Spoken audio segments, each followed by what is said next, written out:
As a former mountain biker, VUILLERMOZ had the punch and the pedaling rate to go get his first great professional victory. 2 attacks in the last 2 kilometers, one to try out and the other one to knock out his rivals. Here he is, winner at Mûr-de-Bretagne.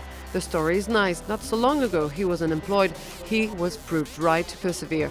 He won an event this season not far from today's stage finish, the Mûr-de-Bretagne Grand Prix, and already can say his Tour de France is a success. We'll be curious to see how he does in the mountain. We won't wait for long. In 3 days, the Pyrenees arrive.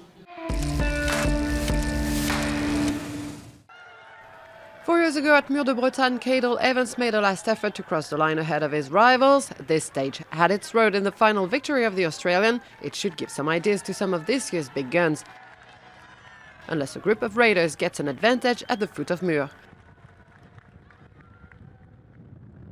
4 men attacked at the start of the stage 8, 2 of them from the most active teams, Bretagne Séché and Europcar with Pierre-Luc Périchon and Romain Sicard. Another Frenchman was also in the breakaway, Sylvain Chavanel of Team EM and the pole from Bora, Usat.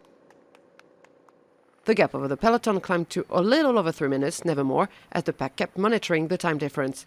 At the intermediate sprint at Gare-de-Mont-Contour, 17 men took off to fight for the points, but they were too dangerous to be left alone for the rest of the day. They were caught by the pack. Only 3 managed to stay in the front. Uzarski, still there, was Lars Bach of Lotto Soudal and Michel Golas of Ethics Quickstep. 10 kilometers from the finish line, Uzarski lost his front seat after a long day in the lead. 2 kilometers further, all the breakaway riders were caught, leaving the strongmen take their chance. The first to attack was Alexis of AG2R. 2 riders managed to follow him, but they couldn't relay for the slipstream. Even Yates from Orica Greenage was too weak.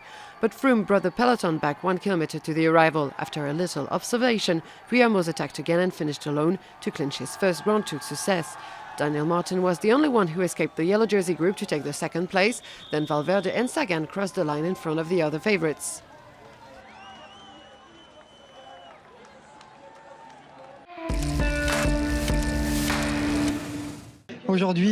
Today I really wanted to try, not just to try a result, I wanted the win or nothing, and I attacked a couple of times. The last one was the right one. Honestly, I was sure they'd come back on me from behind, but I hung up and I kept pedaling until the end, until the line, and then I was so exhausted I didn't realize until now that I had won my first Tour de France stage. It's huge.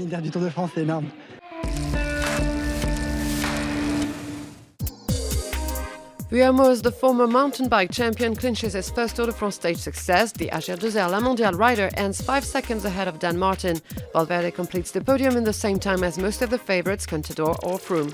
No change at the GC, Froome still dominates Sagan and Van Garderen. The first 7 are still the same, but Warren Barguil climbs 2 steps to get in 8th, and Bauke Mollema appears in the top 10.